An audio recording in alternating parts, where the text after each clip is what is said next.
hicimos autocríticas y estamos convencidos que este es el camino. Alto honor y una enorme responsabilidad que el pueblo chaqueño me ha conferido. Y escuchamos por ahí un relato de una provincia donde muchos chaqueños les gustaría vivir.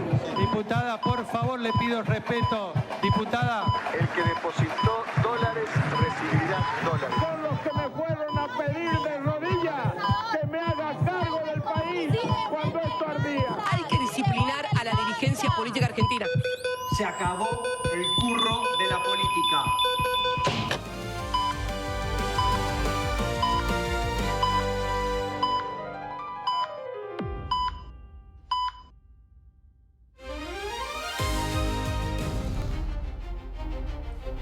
Hola, ¿qué tal? Buenas noches. Otra edición de Pulso Político aquí en Norte TV. Esta noche con dos invitados, todos muy activos, ¿no? Sí. Tanto Sebastián Benítez Molas, que es diputado provincial del PJ, como Romero Castelán, ex legislador, actualmente funcionario del Poder Ejecutivo.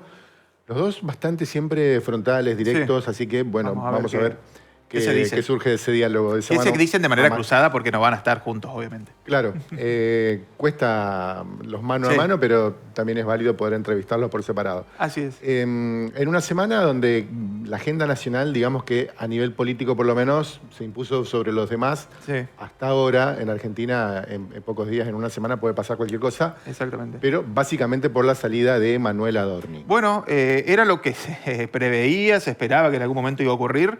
Ocurrió el fin de semana. Una larga agonía, ¿no? Más o menos 3 meses, desde que estalla el escándalo. Y Manuel Adorni finalmente dice que él renuncia, pero esta vez el presidente Javier Milei le acepta la renuncia. Anteriormente no lo había hecho.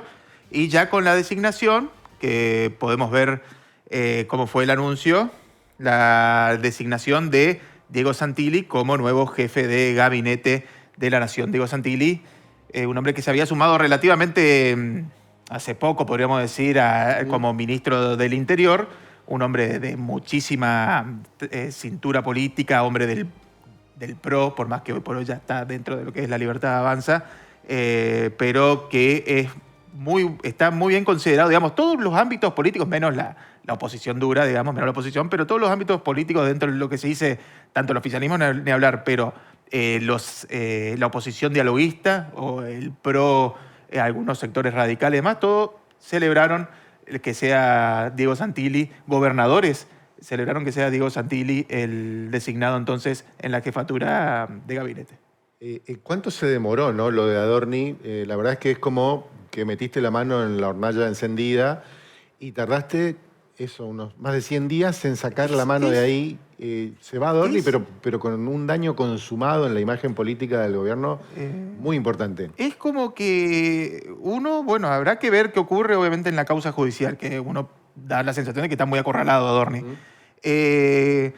Hasta las últimas declaraciones del presidente Javier Milei, yo le creo a Adorni, él es inocente, pero le acepto la renuncia esta vez porque él me pidió por favor que acepte y él dio toda una declaración en la cual dice que es víctima de una operación que están afectando a los hijos, a la familia y que ya no quiere afectar más al gobierno. Como que esta vez sí ya lo deja ir, por así decirlo. Pero él ratifica, Javier Milei, en todo momento su apoyo a Adorni. Pero bueno, ahora por fuera del gobierno, ya para intentar evitar ya este desgaste que estaba provocando, que no se entendía hasta qué punto es por la amistad, hasta qué punto es por una conveniencia, porque tal vez Adorni sea algo más que amigo, capaz una sociedad. Además ya las encuestas quemaban, ¿no? Sí, en cuanto a los índices de desaprobación al gobierno por esto. Es difícil entender por qué se jugó de esa manera la carta el gobierno. Igualmente de aquí falta todavía un año para estar duro en la carrera política. Claro.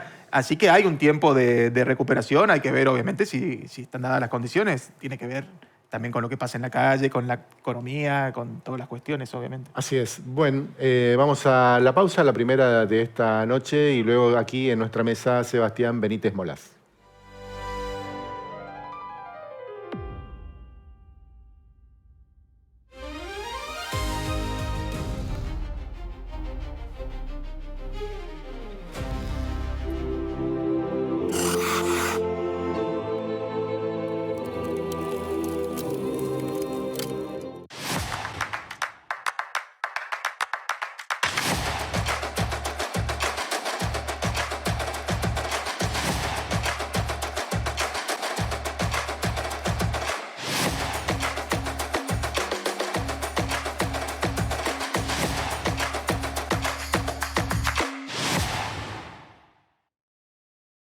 Los números hablan. Más de 3 millones de vistas, más de 1 millón de visitas mensuales y los más de 450.000 seguidores en redes hablan de un crecimiento que no para. Norte Multimedios es el medio más visitado de la región cuando querés verificar la información. Crecemos porque vos nos elegís para saber la verdad. Norte Multimedios. Información verificada.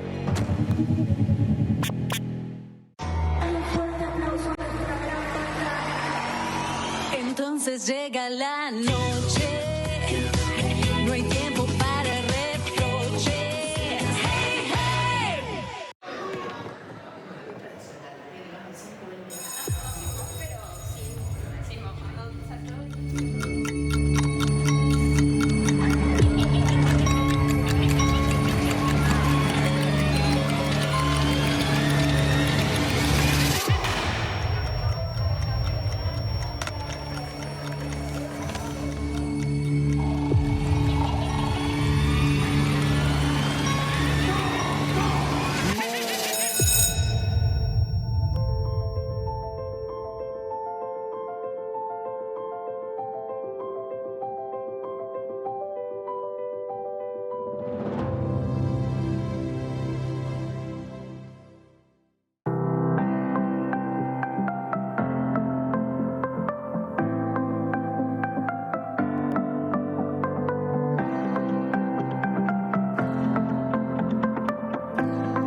Bien, estamos aquí con nuestro primer invitado esta noche, Sebastián Benítez Molas, diputado del Partido Justicialista. ¿Qué tal? Muy buenas noches, gracias por recibirme, muy contento y profundamente nervioso, así que voy a tratar de sobrevivir a este... Bueno, pero qué poca gimnasia en medio, no creo. Mazo, no, pero no con el mejor programa de política NEA. Bueno. Con dos eminencias. Ahora, ¿cómo hacemos para preguntarle cosas incómodas? Evitemos. De familia, hay una rama de tu familia de ascendencia paraguaya, así que en pleno festejo. Sí, muy contento, sí, mi abuela y mi papá paraguayo, toda la familia de mi papá, tengo todos mis primos, mis primas, allá la cantidad de videos de los festejos es infinita, así que contento. Ayer estábamos mirando con amigos el partido y la verdad que una reivindicación al fútbol sudamericano, ¿no? Sí, la UEFA está en caída. Por cómo venía, además, Paraguay para nada, pensábamos después del inicio que iba a dar semejante alegría para el continente. Alfaro, Alfaro, claro. Y feriado nacional. Todo lo que dijo Chilaver, ¿viste? Bueno, y feriado nacional. Incluso como el segundo feriado vinculado al fútbol, porque el primero fue cuando clasifican en las eliminatorias. Cuando le gana a Argentina. Y que clasifican a las eliminatorias, Con ese partido clasifican a suetos, Bueno, podemos hablar de política también. Sí, algo. Pero bueno, el Mundial nos apasiona y aparte ayer fue un día de sorpresa porque también después de la medianoche Marruecos, que deja fuera a Países Bajos, Así que, bueno, esa cosa hermosa del fútbol de que el menos pensado le puede pintar la cara al aparentemente más poderoso. La vida misma. Bueno, Sebastián, ¿cómo es hoy el presente del peronismo? Se habla mucho de si Capitanich realmente se va a correr, va a dejar que haya un nuevo candidato a gobernador el año que viene. Otros dicen, debería ser Coqui de nuevo. Aquí estuvo Juan Manuel Pedrini, dijo eso. ¿Vos?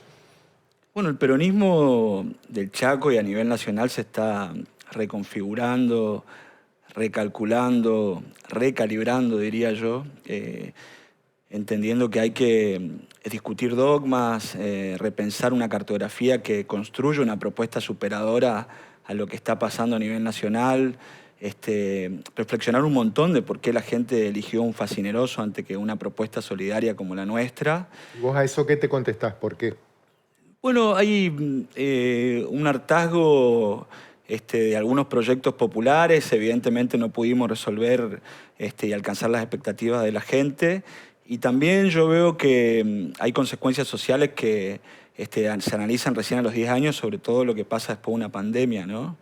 Me parece que la pandemia vino a agrietar muchísimo la realidad nacional, sumado que, bueno, atravesamos la peor sequía de la historia, las consecuencias de una guerra, y enfrente había un aparato que subestimamos, potenciado por la realidad nueva de estos aparatitos que formatearon la vida de todos los argentinos y argentinas, del resto de la humanidad, porque lo que está pasando también corresponde a experiencias internacionales, ¿no? Un fenómeno internacional, lo que pasó en Colombia, lo que pasó en Perú. Hablaste todo este tema de las nuevas tecnologías, las redes, el celular.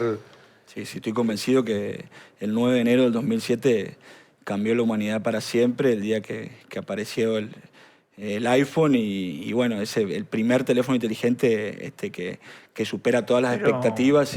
Pero los proyectos populares, el peronismo y demás también lo utilizan, digamos, no También es algo utiliza. que... Sí, pero bueno, por ahí los proyectos solidarios son mucho más difíciles de explicar, de hacer entender, de que se encuentren con las demandas sociales nuevas. Nosotros filosóficamente creemos en la comunidad organizada y hay una comunidad que cambió muchísimo, que requiere una nueva organización y que todavía tiene esperanza en el peronismo, pero por ahí tenemos que pensar esta nueva justicia social en la cuarta revolución industrial, en la era de la inteligencia artificial, que viene a formatear la vida de la humanidad para siempre, que no se parece a un punto de inflexión, sino se parece más bien al descubrimiento del fuego, digo yo. Bueno, es interesante el tema en el que te metés. ¿Vos crees que todo esto nuevo de las interacciones sociales, interpersonales, tan mediadas ahora por el teléfono, las redes, algunos lo ven como una, no sé, como una ampliación, como una expansión de la democracia bajo, para mí, la fantasía de que las redes permiten una horizontalización de la información, una diversificación de las miradas, pero algunos lo ven en realidad como todo lo contrario, ¿no? Como un esquema finalmente autoritario gobernado por algoritmos que potencian más lo negativo que lo positivo y que contamina, digamos, ¿no? la política. ¿Vos en qué vereda te parás o cuál es tu mirada? Me paro en la vereda de la última encíclica que comunicó el Papa. Me parece que obviamente hay poderes detrás, hay pensamientos detrás que no son inocentes a sus intereses políticos, económicos y que hay que tener mucho cuidado, que hay que comunicarlo bien. Entiendo que las redes sociales tienen cosas buenas, pero hay que administrar bien las cosas malas, ver cómo se incorpora eso a la vida de los ciudadanos. Justamente ahora tratamos este proyecto de celulares en la Cámara de Diputados. Se está legislando sobre eso en Europa, se está legislando sobre eso en algunos países. Me parece que tenemos que avanzar en ese sentido. Si se ocupa bien, si se utiliza bien, puede mejorar la calidad de los ciudadanos y las ciudadanas, pero si la entendemos como una interfaz comunitaria, probablemente la empeore. Bueno, justamente hablando de la Cámara de Diputados, esto de la ley de la regulación de los celulares, se logró un consenso, ahí fue un consenso muy interesante, horizontal, entre todos los integrantes del cuerpo.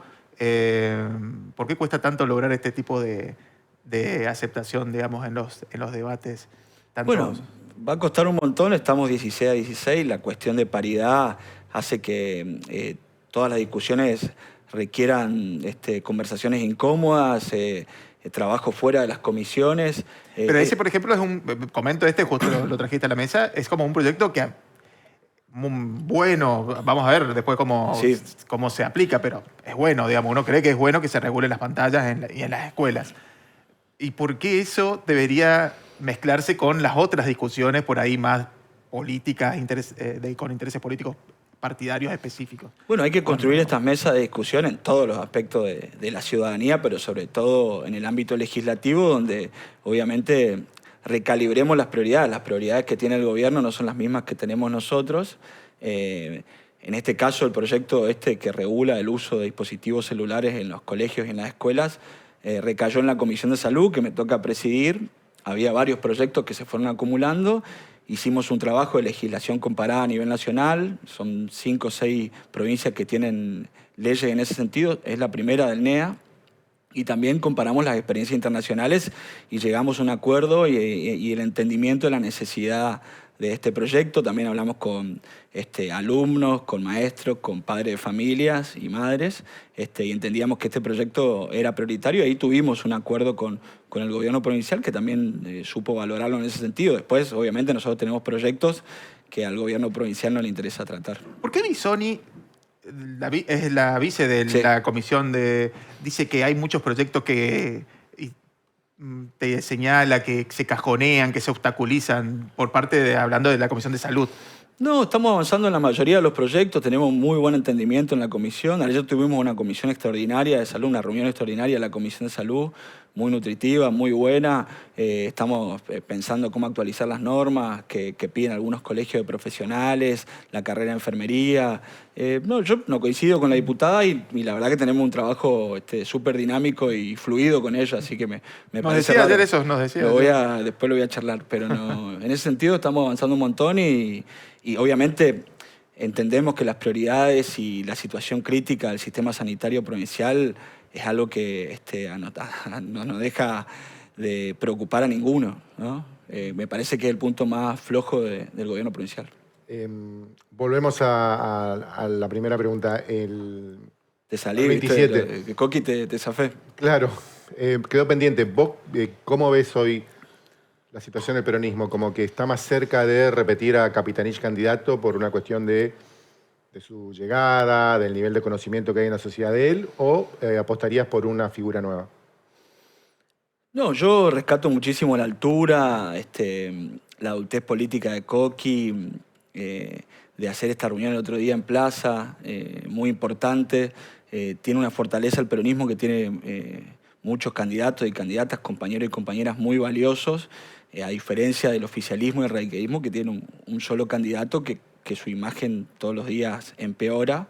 Me parece que Coqui es un fuera de serie, eso lo hace el candidato natural, pero también le creo que en este momento él tiene otras responsabilidades y requiere que otros tomen la posta y que puedan conducir o encabezar ese nuevo proyecto. Ese nuevo proyecto que tiene diferentes instancias, ¿no? Nosotros creemos que no hay que empezar desde el quién, sino el para qué, ¿viste? Hay que cambiar las preguntas. ¿Para qué queremos ser gobierno? Y esa es la pregunta que se tienen que hacer aquellos que quieran liderar este proceso. Queremos ser gobierno, obviamente, para mejorarle la vida a la gente, para devolverle la dignidad y la alegría al pueblo del Chaco. Es una pregunta que hay que hacerse a nivel nacional también. Y después pensar el qué. También pensar el cómo, que sería un programa, qué tipo de Estado queremos, para qué ciudadanía, cómo la entendemos.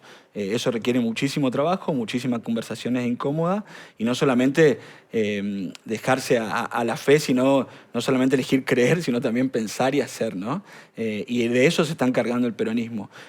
Hoy, insisto, le creo a Coqui que no tiene ganas y me parece que los otros compañeros son muy valiosos y compañeras valiosas también. ¿Hay algunos de esa lista de 7 que se conoció que para vos sea como el que sentís más afinidad? Sí, hay uno que tengo más afinidad, pero te lo voy a decir en el próximo programa. No, está bien, querés el ticket para otro programa. No, soy el secretario político del Partido Justicialista y tengo la misión y la función y también la orden de quien elijo me conduzca, que es Coqui, de ayudar a todos los compañeros y compañeras a que cuenten su plataforma y lo que harían si les toca gobernar la provincia. Así que si yo digo con quién tengo más afinidad, estaría interrumpiendo ese proceso. Hasta ahora, salvo los que son dentro de esa mesa, los que vinieron, que sí, dijeron, sí, quiero ser candidato, el resto de los que vinieron dirigentes del justicialismo, Capitanich. Es como que quieren que sea Capitanich. Arranqué diciendo, él fuera de serie y es el candidato natural. Siempre es hoy, diría Cerati, ¿viste? Hoy cree él que tiene otro rol y otra responsabilidad, pero también el hombre y sus circunstancias, como dijo Juan Manuel Perini, esas circunstancias pueden ir cambiando. Bien, ¿qué nivel de autocrítica hay en el peronismo sobre lo que pasó el 23? Porque está bien, se habla del caso Cecilia, como parte de un contexto nacional, mencionabas también pandemia, sequía, pero ¿cuál es la parte de la derrota del 23 que vos decís, esto sí fue culpa nuestra? Bueno, voy a desmenuzar un poco la pregunta, si me dejás. Y vuelvo al principio o a la pregunta anterior. El más interesado por saber quién es el candidato del peronismo o la candidata es Leandro Esdero.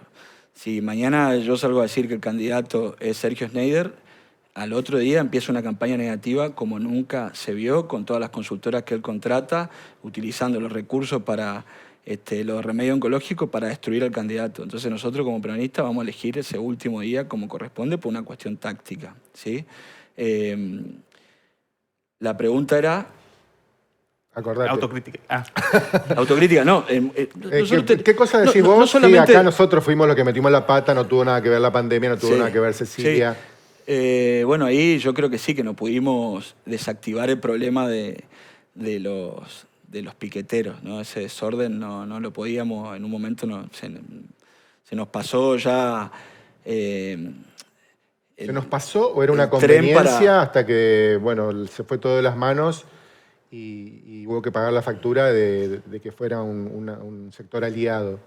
No. En un momento no necesitamos la autocrítica después de la derrota, porque era algo que lo veníamos viendo en la gestión y decía, esto nos va a llevar puesto, esto está mal, la gente está harta y no lo pudimos resolver.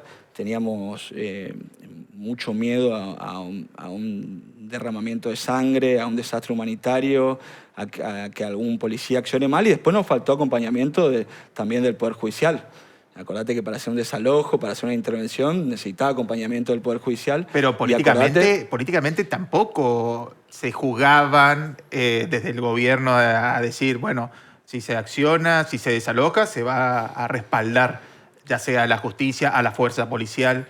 Tuvimos muchas charlas en ese sentido, hicimos diferentes reuniones. Yo era funcionario nacional, me tocó estar el último tiempo en el gobierno provincial y también trabajé en ese sentido con muchísimas reuniones. Se hacían acuerdos de acompañamiento. De hecho, hay denuncias que hicimos nosotros por las cuales están presos algunos piqueteros. O sea que nosotros accionamos institucionalmente como podíamos, bueno, hasta donde llegamos. Pero sí no lo pudimos resolver y estoy seguro. Bueno, después también la crisis nacional, el problema de la inflación también impactaba a nivel provincial con otro estado mucho más presente que apalancaba para resolver esos problemas. Pero creo que el factor más importante fue los movimientos piqueteros, que forman parte de una etapa que se terminó en la Argentina, no solamente en el Chaco. Lo que viene es sin piqueteros. Tenemos que definir qué es piquetero. Me encargo yo de definirlo cada vez que puedo, porque algunos se ofenden. Es aquel individuo que hace el corte del tránsito un negocio. Eso no va más en la Argentina, en el Chaco, y mucho menos con el peronismo, que queremos que pronto presente un proyecto superador al que está gobernando en la provincia.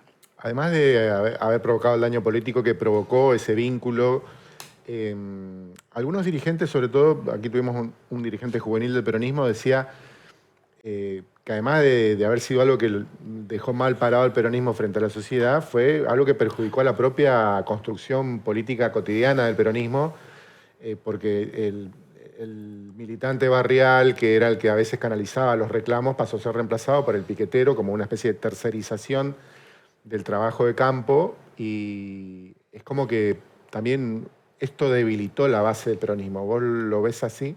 Sí, creo que debilitó, no fue el único factor, porque también se da en otras provincias, insisto, un fenómeno nacional, y los piqueteros ya existían antes de que nosotros gobernábamos la provincia en 2007. Sí se fueron atomizando, utilizaron herramientas que daba el Estado para beneficio propio de sus familias. No son todos así, todos los movimientos sociales, claro, ni todas las cooperativas, pero bueno, todos pagaron por estos vivos, ¿no? ¿Es posible, puedo decir que ya pasó la etapa de los piqueteros en el país y en el Chaco, pero ¿es posible el peronismo sin esta sociedad? ¿Cómo sería? La sociedad sin la cercanía, sin el activismo de movimientos piqueteros, sin la fuerza territorial de estos grupos. Sin duda, el peronismo antes de ser el proyecto de los derechos de los trabajadores era el que inspiraba futuro y desarrollo. El peronismo va a volver a eso, está volviendo a eso. Por eso todas estas reflexiones que estamos teniendo tanto a nivel nacional y provincial. Obviamente que es muy difícil un proyecto provincial sin un proyecto nacional, pero lo que viene es sin piqueteros. ¿Cuáles crees que son hoy las fortalezas del gobierno provincial, si las tienes, si las ves? ¿Y cuáles son las debilidades o los aspectos en los que el peronismo puede, no sé, apoyarse para volver al poder? Bueno, la fortaleza y el activo más importante es haber desalojado la calle de estos movimientos piqueteros. Esa es y te diría que la única. Después yo no encuentro otra. Después yo identifico rápidamente problemas en cada área del Estado. La situación sanitaria de la provincia, con un Ministerio de Salud que no activa, que no piensa, que no es ágil, donde el gobernador prometió 2 médicos donde necesitaban 1. Ahora hay médicos truchos, tuvieron que volver al gabinete de Rosa. En un momento que Rosa está acá en Dolce, le preguntan, ¿tenés otro ministro? Lo dejan tranquilo. Volviendo a un tipo que dejó antecedentes muy críticos en la salud del Chaco como Mayol. La educación, donde no solamente llegó prometiendo cláusula de gatillo, sino que él dice que recibió una provincia quebrada y con una provincia quebrada le dio 200% de aumento a los docentes. Y cuando ordenó la casa, porque yo no usaría tanto esa palabra, la casa en orden, cuando ordena todo le da un 6% de aumento a los docentes sacando de la cláusula de gatillo. Es una provincia quebrada muy rara. Asume una provincia quebrada y le da 140% de aumento a los empleados públicos. Es raro. ¿Sí? Asume una provincia quebrada y le da 120% de aumento a los policías. Hoy no le puede dar aumento a los policías. Dijo que le dio 30% adicionales, todo mentira. No le dio. Lo abrazó y le manoteó el bolsillo. Así el Instituto de Vivienda anuncia que hizo 2.000 viviendas. Imposible. ¿Dónde están esas viviendas? Pedimos informes, no nos responden. El Ministerio de Seguridad, que tapa un escándalo con otro escándalo. ¿Sí? Noticia nacional porque los policías estaban robando 9 kilos de cocaína en la cara del jefe de la policía, en la cara del ministro de Seguridad, en la cara del juez y el fiscal federal. Bueno, así va de escándalo, donde el ministerio que analicemos vamos a encontrar muchísimos puntos flacos y nosotros ahí podemos obviamente contarle lo que hicimos en cada ministerio, cuál era nuestro sistema de gestión y obviamente en términos generales que la gente vivía mejor. Hoy acá a 10 cuadras del centro hay gente que no tiene agua, pagando tarifa desorbitante tanto a SAMEC como a SECHEP. Bueno, lo básico, la gente empeoró su calidad de vida. Sebastián, habías puesto en foco hace unas semanas, a propósito del Día de la Policía, en justamente cómo es hoy la realidad de la seguridad pública en la provincia. Fuiste muy crítico en una descripción de acontecimientos, de hechos, de casos. Y a propósito de eso, y sabiendo que ibas a estar aquí con nosotros, fuimos a la calle a preguntarle a la gente qué imagen tiene de la policía del Chaco y vamos a hablar luego de esto que vos exponías en aquel detalle que dabas de situaciones vinculadas a la Fuerza de Seguridad Provincial. ¿Qué imagen tenés con respecto a la policía del Chaco? Y en mi pueblo labura bien. Yo soy del interior, soy de Machagay. Anda, creo yo que como en todos lados. Muy buena diferencia. Por ejemplo, yo vengo de otra provincia. ¿De dónde venís vos? De Tucumán. De Tucumán. Y la verdad que los policías son muy atentos, muy educados. Hay mucho control, eso sí, porque yo soy vendedor ambulante y cada vez que me cruzan la peatonal por ahí me piden identificarme, antecedentes y todas esas cosas. Y bueno, es un control muy bueno que hacen y la verdad que no lo toman para el abuso de autoridad por ahí a veces porque lo hacen con respeto y honestidad, digamos, porque nunca salen con que por ahí le des un viste que muchas veces en Tucumán es muy común. Una coima. Exacto, para ser sincero. O sea, una coima y lo hace más que nada para el lucro, ¿viste? Entonces acá no, el control es muy bueno y la verdad muy buena la policía. Para mí es eficiente. Lamentablemente, creo yo, desde mi punto de vista, está mal pagado. Pero están cumpliendo su función específica como policía. Eso me parece a mí que es lo más correcto. Y bueno, amigo, dentro de todo, nos decimos, siempre hay cosas malas en todos lados, ¿viste? ¿Me entendés?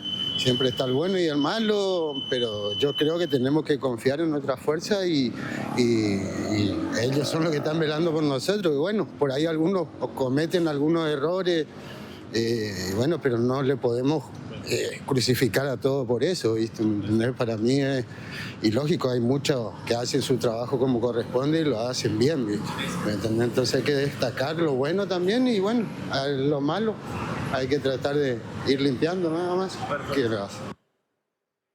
Bien, es un muestreo muy azaroso, digamos, ¿no? Ahí en mediaciones de la plaza central de la ciudad, pero hoy, ¿cómo está la institución policial en base a la información que vos recabás, a la información que obtenés? Bueno, coincido con uno de los testimonios. Los policías están cobrando muy mal, salario de miseria, hacen doble turno, salen de doble turno y tienen que hacer Uber o pedidos ya, están en alguna plataforma para compensar la pérdida de su poder adquisitivo. Imposible tener una policía, un equipo de policía eficiente en ese sentido. Cuando el jefe de policía se vanagloria diciendo que gana 10 millones de pesos, sus subalternos están ganando salarios de miseria. Yo no creo en la eficiencia de todo ese equipo porque me parece que está muy mal coordinado, me parece que está agotado el modelo del jefe de policía, que Romero es un tipo que se cree dueño de la policía, que se cree un sheriff, y que ya perdió el respeto de sus subalternos. Y obviamente tenemos en Resistencia, en Saspeña, zonas liberadas que son muy críticas, aumentan los casos delictivos por cuadrante, estamos cerca de 20 casos delictivos por cuadrante en el centro y el macrocentro de Resistencia. Cuando nosotros dejamos el gobierno estábamos cerca de 4 por cuadrante en promedio. Bueno, eso demuestra que se está conduciendo muy mal a la policía y obviamente la insensibilidad del jefe de policía, que hoy no puede dar explicaciones con casos muy críticos como el caso de Axel González, donde estuvo involucrada la Policía Segunda de la ciudad de Fontana. Yo no creo que la familia de Axel esté tan conforme con el funcionamiento de la policía. ¿Vos te crees de esta teoría de que fue una familia que tenía algún conflicto con el chico y que es responsable de la desaparición? ¿Vos sostenés que la policía está vinculada a este caso, por lo menos? Yo creo que hubo alguna intervención. Yo creo que hubo alguna intervención de la policía que no está siendo esclarecida como se debe. Nosotros invitamos varias veces aquí al jefe de policía, Fernando Romero, para hablar justamente del estado de la fuerza, de todos estos escándalos y de hechos preocupantes que se van dando. No tuvimos la suerte hasta ahora de que venga, pero lo que quería consultarte... Nosotros lo invitamos al ministro, no tuvimos la suerte que vaya a la Cámara de Diputados. Obviamente faltando a su deber el funcionario público y obviamente le pedimos muchísimo informe tanto al ministro como al jefe de policía y no nos responde ninguno, así que estamos con la misma suerte. Hace mucho poco en el jefe de policía y bueno, justamente mencionaste al ministro Matkovich. Bueno, el ministro Matkovich está atravesando una interna feroz con el jefe de policía que no lo está pudiendo resolver y eso hace que también la policía... ¿Una interna entre el jefe y el ministro? Claro, sí, no lo pueden resolver. ¿Pero en qué consiste? No, entiendo que son cuestiones políticas, de direccionamiento hacia dónde tiene que conducir la fuerza policial y eso hace que esto esté mucho más desordenado, ¿no? O sea, ¿Romero le hace una interna a Matkovich o están como...? No hay coincidencias y unidad de concepción entre el ministro y el jefe de la policía, algo gravísimo. ¿Y cuál sería la concepción de Matkovich, de acuerdo a lo que sabes, y la de Romero? No. ¿O en qué difieren o cuál es el origen? Sí, no sabría decirte. Sé que hoy no están pudiendo coordinar. O sea, en estos momentos la seguridad dirías que es una estructura bicéfala. Bicéfala y casi anárquica. Ajá. Sí. Bueno, lo que quería preguntarte es, mencionabas esto, ¿no? Que lo dijo Jorge Romero, que él gana 10 millones de pesos, Fernando Romero, perdón. ¿Cómo es la pirámide policial salarial? ¿Por qué el jefe gana 10 millones de pesos y un agente que recién ingresa a la actividad, no sé en qué monto está, pero seguro que está debajo del millón? Bueno, la misma pregunta nos hacemos nosotros, por eso hicimos los pedidos de informes. ¿Te lo la distancia, no, no me respondieron ningún pedido de informe y la distancia que había cuando nosotros dejamos la gestión entre el jefe de policía y un cabo era muchísimo menor. Ahora estamos hablando que gana un cabo que recién entra, está ganando 550.000 pesos y el jefe de policía... un jefe de policía gana 20 veces lo que 20 veces. El subalterno de menor categoría. Sí. Bueno, y... Hay un sistema de ascensos, entiendo que hubieran algunas actualizaciones de que está el gobierno, actualizaciones a la hora de ir ascendiendo, como sos comisario, cabo, pero pedimos todos estos informes y no pudimos tenerlos, ni siquiera nos respondió ninguna pregunta. Así que... Por lo que podés saber, ¿el jefe de policía es el funcionario mejor pago de la provincia? ¿O hay alguien que gane más? No, sacándolo del Banco del Chaco, si no lo contamos como funcionario, sí es el que más gana. Sí. Bien. Un fiscal, digo, pero no contando... Sí. O sea, que sentís Banco que... del Chaco, Livio Gutiérrez, el que más gana... Livio dijo que le dejaron una torta de $400 millones sobre la cabeza de deuda. Livio es un especialista en meteoritos, entonces es muy difícil que entienda de la dinámica de la economía. Entiendo que tenga que salir a decir cualquier cosa. Estuvo 2 años callado, después decía que tenía un plan para resolverle se afligía, viste, con el pago de la luz, con los aumentos, ahora llegó, no tenía ningún plan, fue secretario de Asuntos Estratégicos, algo así, o coordinador, no sabíamos para qué descoordinaba, y hoy, bueno, la provincia o uno de los vectores más importantes de la economía provincial está en manos de Livio Gutiérrez, un peligro. Por un lado, un tenedor de libros administrativo del Poder Judicial, como ministro, que no entiende nada de finanzas públicas, y por otro lado, Livio Gutiérrez, un especialista en meteoritos, presidente del Banco del Chaco, un banco que perdió su dinámica, que hoy está ahogando al sistema privado, porque no solamente están destruyendo todo el sistema público, sino también el sistema privado.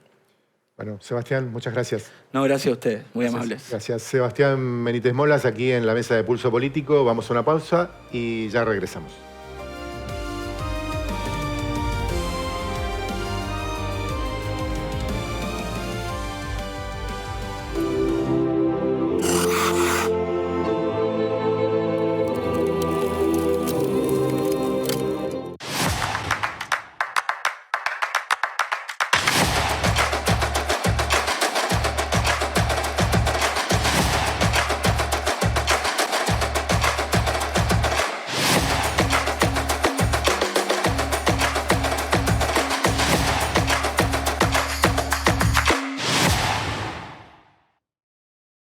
Los números hablan. Más de 3 millones de vistas, más de 1 millón de visitas mensuales y los más de 450.000 seguidores en redes hablan de un crecimiento que no para. Norte Multimedios es el medio más visitado de la región cuando querés verificar la información. Crecemos porque vos nos elegís para saber la verdad.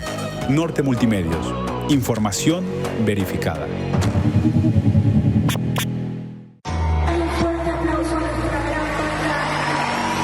Entonces llega la noche, no hay tiempo para reproches. Hey, hey. Pero sin mojado,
Bien, seguimos en Pulso Político. Recién un picante, ¿no? Sebastián Benítez Mola dejó ahí, bueno... Sobre todo al final. Sí. Tiró alguno, parece tiró que tenía... varias la mandíbula. Sí. Y ahora otro que también es medio picante, así lo tenemos registrado por lo menos Francisco. Sí, estamos hablando de vos, Francisco. Francisco Romero Castelán, subsecretario de Trabajo, estuvo en la legislatura. Bueno, una figura... Yo te anoto como de los frontales. Los que dicen las cosas como les salen. Bueno, se agradece. Bueno, y si fuera un cumplido, se agradece. Yo creo que sí, viste que en una dirigencia que juega tanto a apretar play y reproducir el cassette, pero a la vez supongo que eso te genera costos, ¿o no? No, por lo menos. No sos tan políticamente correcto, es que así sos... A ver, hay veces que uno tiene que guardarse algunas cosas, no todo el tiempo es decir lo que uno piensa. Si uno viviera diciendo lo que piensa por la vida, creo que se agarraría a bollos todos los días. O sea, me parece que por ahí uno tiene que ser tiempista, ¿no? Pero no, en estas cosas, sobre todo en lo que es política, porque hablé de la vida, pero lo que es político, y lo que tiene que ver con los bienes de la comunidad, con lo que tiene que ver con la responsabilidad que tiene uno en un cargo, me parece que hay que decir las cosas de frente, sí. Sobre todo cuando uno es funcionario. Bien, bueno, hablando de bollos, recién Sebastián Benítez Mola tiró varios así hacia la gestión provincial. Y está este eterno debate que yo creo que no va a terminar nunca, porque aparte cada uno la presenta como le queda mejor, de si la famosa herencia de Jorge Capitanich retirándose del poder en 2023 y la que recibe Leandro Esdero cuando asume, fue o no una mochila de plomo o, como plantea el peronismo, en realidad una situación floreciente que permitió hacer frente de inmediato. Empezó. Pero es un fiasco. Ha sido un fiasco. Menos mal que se iba a guardar. Desde todo punto de vista. Ya el Chaco es inviable. Ya el Chaco es una provincia inviable que depende, está estado dependiente con un 80 y pico %, con una coparticipación que tiene que pagar sueldos únicamente. Y para colmo, esta gente se encargó de hipertrofiarlo, y aparte de hipertrofiarlo, de conchavar gente, de sumar gente de acá, allá, crear instituciones que no existen, instituciones que no funcionaron, como lo del IAFEP, que ahora está en juicio. Encima se robaron, porque está a la vista, hay procesos judiciales en marcha. Me parece que es una joda, digamos, hacer ese tipo de expresión. Lo quiero hacer mucho. Esto es real. Vos no estabas engripado, no nos dijiste antes de entrar que estabas engripado. Sí, bueno, pero me hace reír. ¿El Estado es o no conchavador, como vos habías dicho? El Estado tiene que dejar de ser conchavador. Y no... Definamos qué es un Estado conchavador. Si es conchavador o no, yo creo que todavía sí. Creo que todavía sí, y creo que tenemos mucho por delante para poder explicarle a la gente que tiene que formarse desde otro lugar. Que no, yo lo que quiero es entrar. Yo quiero entrar a trabajar. ¿Y qué sabes hacer? No sé. Y tenemos que cortar con eso, porque si no, no tiene ningún sentido. La gente tiene que formarse, tenemos que educar, y eso va a llevar demasiado tiempo. Yo creo que tenemos que tener más colegios, y esto al margen de todo, más colegios industriales, más colegios, o sea, tenemos que salir de los bachilleres, tenemos que empezar a trabajar desde otro lugar. Por eso se habla de cambio cultural, me parece que pasa por ahí. Pero esto es una opinión personal mía. Bueno, me hago cargo. En los países y en la sociedad donde las cosas funcionan bien, digamos que trabajar en el sector público es casi como tener pocas expectativas, ¿no? La idea de progresar y demás está asociada a poder trabajar en una empresa, a tener un desarrollo profesional.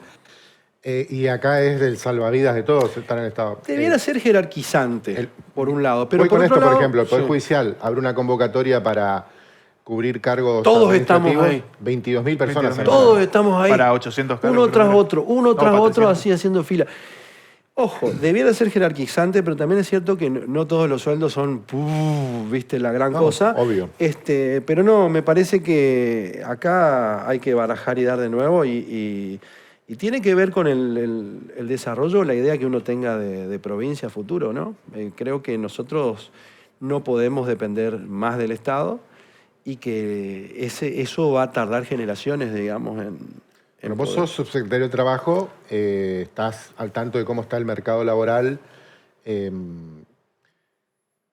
nota mucho el derrumbe de la educación pública, o tiene que ver con que el mercado evolucionó tanto en su demanda de capacidades y de habilidades que hoy, aún teniendo una buena secundaria, el chico no encuentra dónde trabajar, o es en realidad que la escuela es un desastre, entonces a un empresario por ahí le interesa poco tomar a una persona de poca formación. Las dos cosas, dijo el Chavo.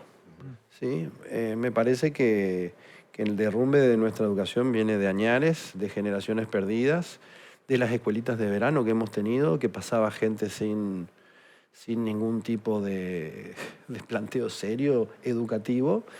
Es decir, la vara la ha dejado tan baja este gobierno anterior, que nosotros con poco hacemos mucho, ¿sí?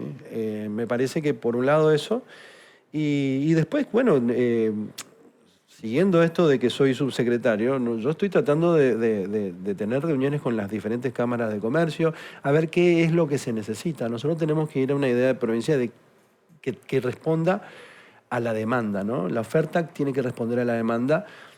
Por eso te digo que no necesitamos más, ¿viste?, librepensadores o grandes pensadores, sino necesitamos hacedores.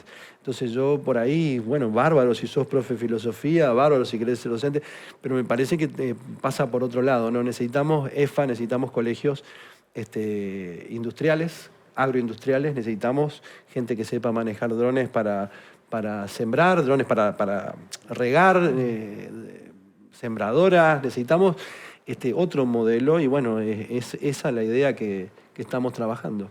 Bueno, hay países donde, por ejemplo, hay carreras que se cierran durante años porque ya se sabe que hay una saturación de determinadas profesiones y entonces tenés que elegir entre las demás, lo cual, si se hiciera acá, generaría todo un escándalo porque dirían, me están privando cerrando del derecho. Los derechos, cercenando los derechos. Y en realidad te están orientando a estudiar marchas. cosas que sí puedas realizarte después profesionalmente teniendo un trabajo de eso, ¿no? Sí. Pero bueno, antes de llegar a todo eso hay un montón de cosas por ajustar, por ecualizar de otra manera. A mí me parece que, no sé si cerrar, pero por lo menos tratar de tener otro tipo de criterio a la hora de admitir alumnos, ¿sí? Pasa por ahí, porque si no tenemos un montón de abogados, ponele, que yo soy abogado, y en definitiva, no sé, termina siendo quizás, esto no es una opinión específicamente mía, no es que tengo una opinión formada, pero quizás no sea necesario, no sirva para la provincia. Pero necesitamos otra cosa. Ahí más allá de poner... Quijote pelea con Sansón Carrasco, el bachiller Sansón Carrasco, o sea, ya en el 1500 había bachilleres.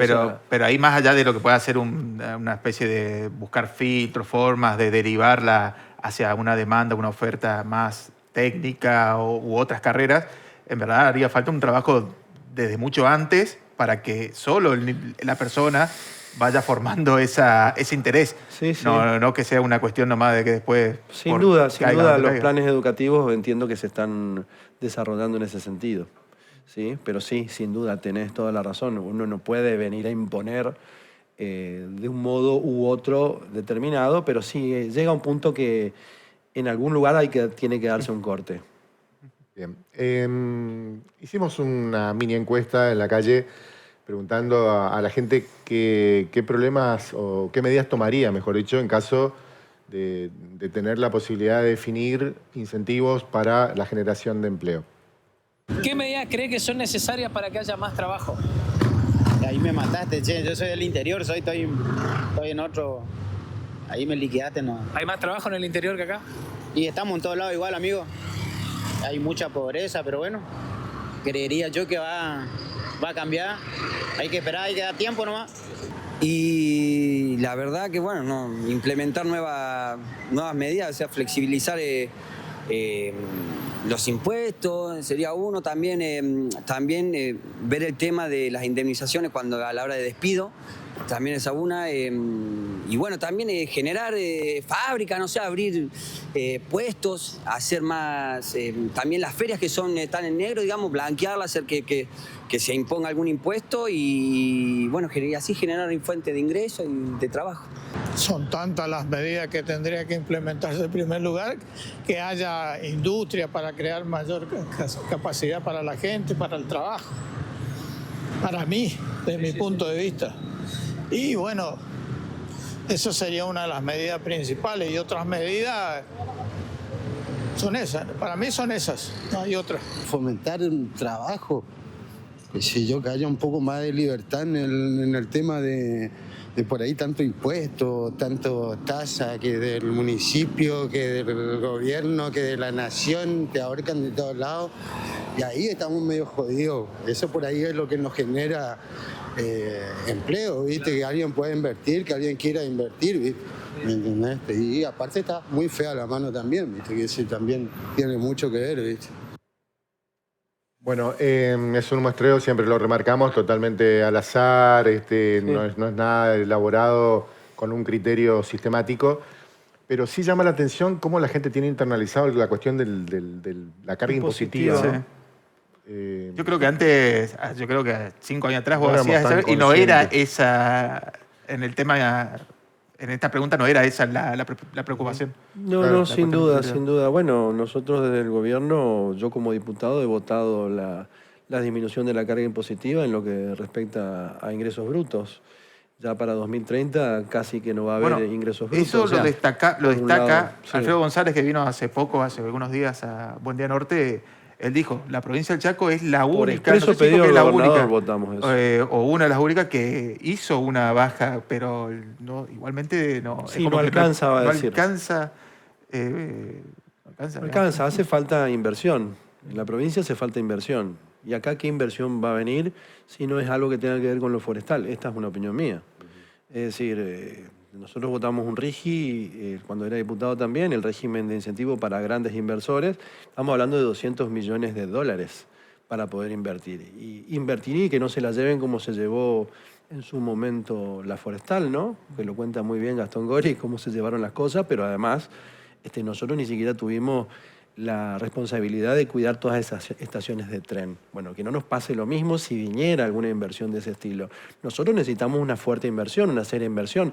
No podemos, vuelvo a decir, depender del Estado. El Estado no es inversor, no es conchavador, no es una manera de... El Estado tiene que mirar y corregir lo que puede llegar a darse en términos de abuso o, bueno, por supuesto, se pueden promover políticas como se está dando en algunos sectores, pero más allá de eso, no se puede tapar el sol con el dedo. La sociedad tiene que entender que el único camino es la educación.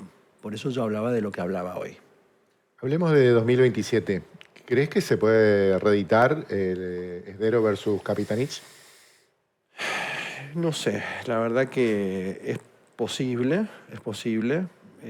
Capitanich me imagino que querrá ser él el único adversario para enfrentarlo a Leandro. Yo creo que estaríamos muy conformes que así sea porque ganamos más fácil, es mi opinión. Creo que la gente ya es una personalidad agotada en ese sentido, no de liderazgo, por supuesto. El liderazgo, él tiene su número, su piso, y no lo va a variar, pero creo que no le hace bien. ¿O crees que no le da el techo? No le da, no le da, pero aparte de eso no le hace bien a la política en sí. ¿Por qué? Porque se necesita una renovación en dirigentes. No soy yo quien para meterme en el Partido Justicialista. Pero ¿Qué es eso? pero Bueno, sí, es un no es- chiste. no es es un antiperonismo chiste, eso. señor, es un chiste. Quiero que sepa. Pero no soy yo ¿Pero para vos crees meterme. que Capitanich es como el peor de los candidatos en el peronismo? No sé si el peor de los candidatos. Pero hay peores. vos decís que es al que más fácil se le gana. No digo que sea el más fácil que se le gana, pero sí creo que se le gana. Que si él se le gana, digamos, porque no así como hay modelos agotados, hay personalidades que también tienen su ciclo.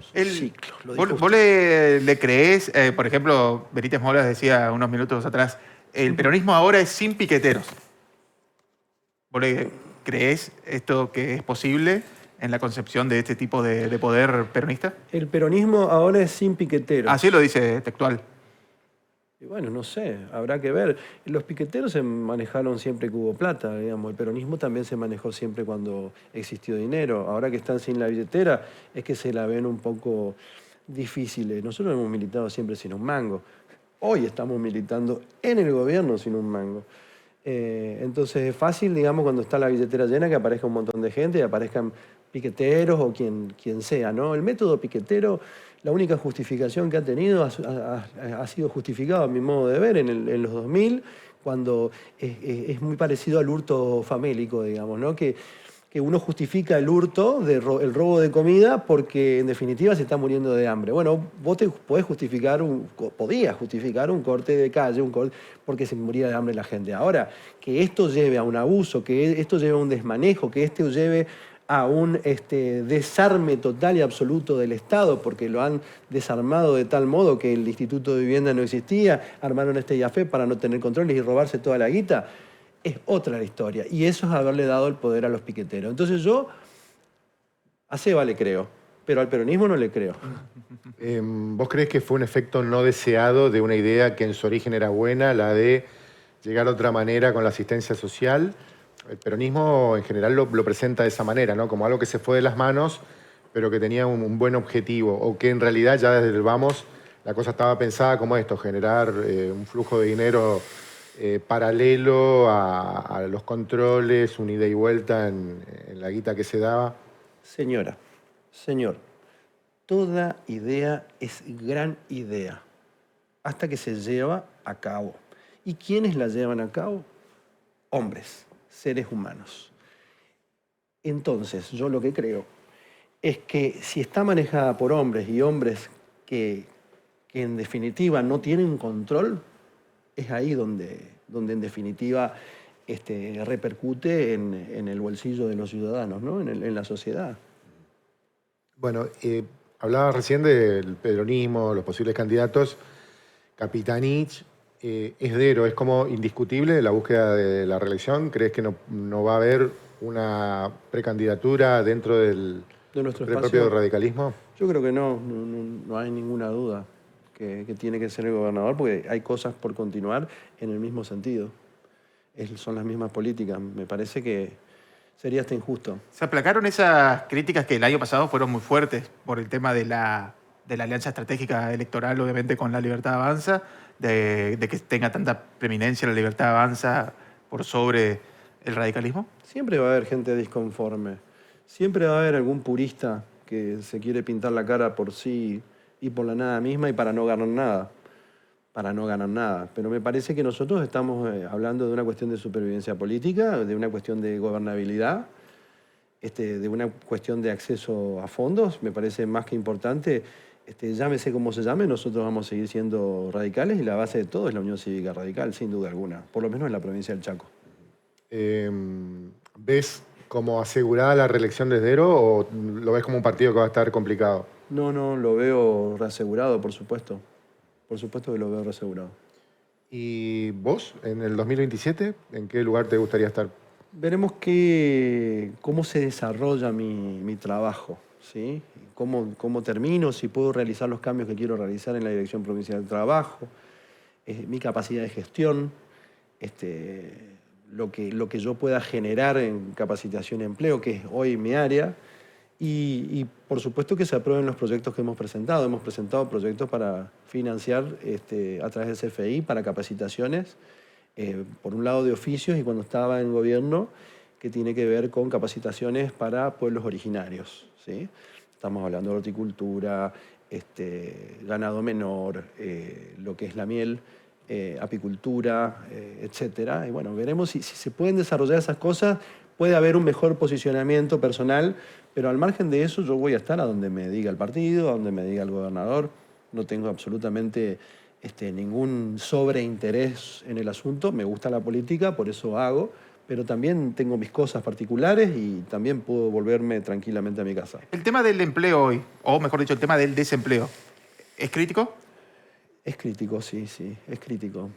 Tuvimos generaciones enteras sin aprendizaje. Pero hablando de los últimos 3 años, me refiero, ¿hay una pérdida fuerte de empleo? Lo que pasa es que si vos sacás a relucir esto de lo que eran los planes sociales, porque se medían, el INDEC medía con planes sociales, digamos, o sea, es muy fácil, digamos, decir que hay más desempleo. Claro, si quitaste los planes sociales. Claro, los que cobraban planes sociales para desocupados figuraban como personas ocupadas. Claro, los subocupados figuraban como ocupados, entonces esto es joda, ¿no? Pues no es así.